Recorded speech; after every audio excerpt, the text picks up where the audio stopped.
Hi friends, welcome to my YouTube channel. ఈరోజు వీడియోలో రొయ్యల ఫ్రై అయితే ఎలా చేయాలో చూద్దామండి. ఈ రొయ్యల ఫ్రై ఇటు కర్రీ కాకుండా అటు డ్రై రోస్ట్ కాకుండా మధ్యలో సెమీ గ్రేవీ చేసేసుకుందామండి. ఇదైతే రైస్లోకి చపాతీలోకి చాలా బాగుంటుంది. సో ఇప్పుడైతే నేను 1 కేజీ రొయ్యల కోసం ఒక ఆనియన్ అయితే మిక్సీ జార్లోకి చిన్న చిన్న పీసెస్గా కట్ చేసి తీసేసుకుంటున్నాను. ఫస్ట్ అయితే మనం మసాలా ప్రిపేర్ చేసేసుకుందాం.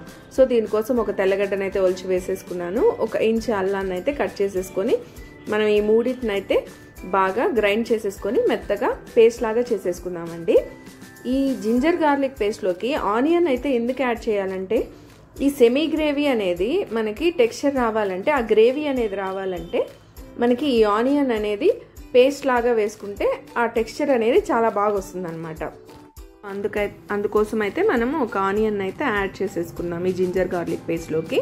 దీన్ని అయితే బాగా మెత్తగా పేస్ట్ చేసేసుకోవాలండి. కొంచెం వాటర్ అయితే యాడ్ చేసుకుంటే మనకి బాగా స్మూత్గా గ్రైండ్ అయిపోతుంది అనమాట. ఎందుకంటే చాలా తక్కువ క్వాంటిటీ కదా, అందుకని మనం కొంచెం వాటర్ అయితే యాడ్ చేసుకోవచ్చు.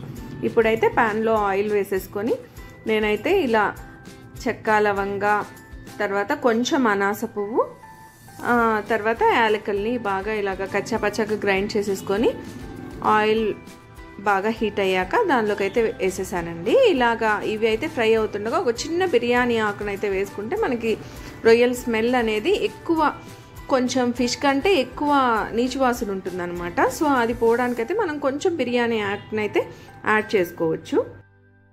దీనివల్ల రొయ్యలు ఎక్కువ గ్రేవీ అనేది నీచు వాసన రాకుండా ఉంటుందన్నమాట. సో ఇవైతే ఎగిపోయాక మనమైతే ఒక 4 to 5 పచ్చిమిర్చిని అయితే ఇలా కట్ చేసేసుకొని యాడ్ చేసేసుకుందాము. మనకేంటంటే ఈ రొయ్యల గ్రేవీ చేసేటప్పుడు కొంచెం స్పైసీగా ఉంటేనే బాగుంటుంది అనమాట. ఎందుకంటే ఈ రొయ్యలు అనేవి కొంచెం స్వీట్నెస్ కలిగి ఉంటాయి. సో ఈ స్వీట్ వల్ల మనం ఏంటంటే ఈ స్పైసీ లేదనుకోండి, అది కొంచెం చప్పగా వస్తుంది కర్రీ. సో అందుకని ఈ రొయ్యల వేపుడు వరకు మనం కొంచెం స్పైసీగానే చేసుకోవాల్సి ఉంటుంది. సో నేనైతే పచ్చిమిర్చి బాగా, కరివేపాకు ఇవి వేగిపోయాక ఇప్పుడైతే మనం ఆనియన్ యాడ్ చేసేసుకుందాము. ఒక 2 ఆనియన్స్ని కొంచెం చిన్న సైజ్ పీసెస్గా కట్ చేసేసుకొని మనమైతే యాడ్ చేసేసుకోవాలి. ఈ ఆనియన్స్ మనకి తొందరగా ఫ్రై అయిపోవాలంటే కొంచెం సాల్ట్ యాడ్ చేసేసుకుందాము.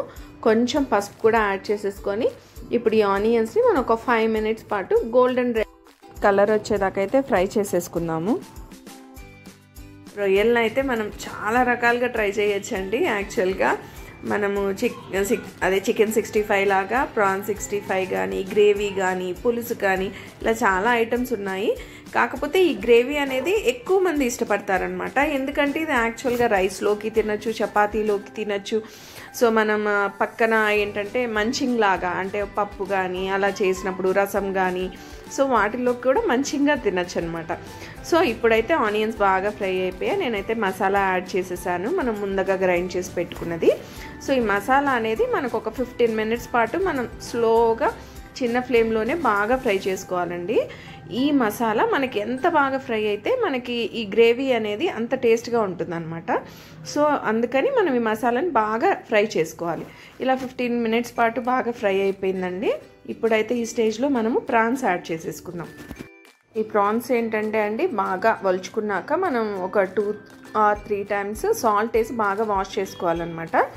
ప్లస్ కొంచెం పెద్ద ప్రాన్స్ అయితే మనము ఆ బ్యాక్లో ఉండే ఆ బ్లాక్ వీన్ని కూడా మనం తీసేసుకోవాల్సి ఉంటుంది. సో దీనిలో అయితే నేను కొన్ని వాటికి రిమూవ్ చేసేసాను, కొన్ని ఏంటంటే చిన్న ఉన్నాయి కాబట్టి యాడ్ చేసేసాను. సో ఇప్పుడు మనం అయితే దీనిలోకి చిల్లీ పౌడర్ యాడ్ చేసేసుకుందాం. నేనైతే ఒక 2 tablespoons చిల్లీ పౌడర్ అయితే యాడ్ చేసేస్తున్నాను. సో కొంచెం సాల్ట్ కూడా యాడ్ చేసుకోవాలి. ఇందాక మనం ఆనియన్స్ వరకే యాడ్ చేసాం కదండి, సో అందుకని మనం కొంచెం సాల్ట్ కూడా యాడ్ చేసేసుకుందాం ఈ స్టేజ్లో. సో ఇప్పుడైతే ఈ ప్రాన్స్ని మనం బాగా ఫ్రై చేసేసుకోవాలి. ఒక 10 minutes. మనమైతే వాటర్ యాడ్ చేయక్కర్లేదు. మనమైతే ఇలా మూత పెట్టి క్లోజ్ చేసేసామనుకోండి, ఆ వాటర్తోనే ఆ ప్రాన్స్ అన్నీ బాగా కుక్ అయిపోతాయి అనమాట. సో నేనైతే ముందుగానే కొంచెం కొత్తిమీర కూడా యాడ్ చేసేసుకొని మూత అయితే పెట్టేసుకున్నాను. ఇప్పుడైతే ఒక 10 minutes తర్వాత చూస్తే ప్రాన్స్ అయితే బాగా కుక్ అయిపోయాయి. సో ఈ స్టేజ్లో ఏంటంటే మనం కొంచెం ధనియా పౌడర్ అయితే యాడ్ చేసేసుకుందాము. సో ధనియా పౌడర్ యాడ్ చేసుకున్న తర్వాత మనం ఒక 5 to 10 minutes మళ్ళీ దీన్ని బాగా రోస్ట్ చేయాలండి. సో ఈ ధనియా పౌడర్ కూడా బాగా ఫ్రై అయిపోవాలన్నమాట. సో పచ్చివాసన లేకుండా మనమైతే బాగా ఫ్రై చేసేసుకోవాలి. దీన్ని కూడా ఒక 5 to 10 minutes మనమైతే మూత పెట్టి మళ్ళీ ఫ్రై చేసేసుకుందాం. ఒక 10 మినిట్స్ తర్వాత అయితే మనకి వాటర్ అంతా బాగా డ్రై అయిపోయి ప్రాన్స్ అయితే బాగా ఫ్రై అయిపోతాయండి. గ్రేవీ అయితే వాటరీగా లేకుండా బాగా గ్రేవీ లాగా ప్రిపేర్ అయిపోయి మనకి ప్రాన్స్ గ్రేవీ అనేది రెడీ అయిపోతుంది. సో ఈ స్టేజ్లో మనం కొంచెం పెప్పర్ పౌడర్ అయితే యాడ్ చేసేసుకుందాము. సో రొయ్యల ఫ్రైకి ముందుగా చెప్పినట్టు ఏంటంటే కొంచెం కారంగా ఉంటే మనకి తినడానికి బాగుంటుంది అనమాట. ఆ రొయ్యలు తీయగా ఉండడం వల్ల మనకి ఏంటంటే ఈ కారం లేకపోతే చప్పగా ఉంటుంది. సో అంతగా ఇష్టంగా తినాలనిపించదు. సో మనమైతే స్పైస్ బాగా యాడ్ చేసుకోవాలి. ఇప్పుడైతే లాస్ట్లో కొంచెం కొత్తిమీర యాడ్ చేసేసుకుంటే సెమీ గ్రేవీ రొయ్యల ఫ్రై అయితే రెడీ అయిపోయిందండి. సో దీన్నైతే మనం అన్నంలోకి చపాతీలోకి దేన్నైనా కూడా చాలా బాగా టేస్ట్ ఇస్తుంది. సో రొయ్యల వేపుడు అయితే చూసేసారు కదండి. మీరు కూడా తప్పకుండా ఇంట్లో ట్రై చేయండి. టేస్ట్ ఎలా వచ్చిందో నాకైతే కమెంట్ చేసి చెప్పేయండి. Please like, share and subscribe my channel.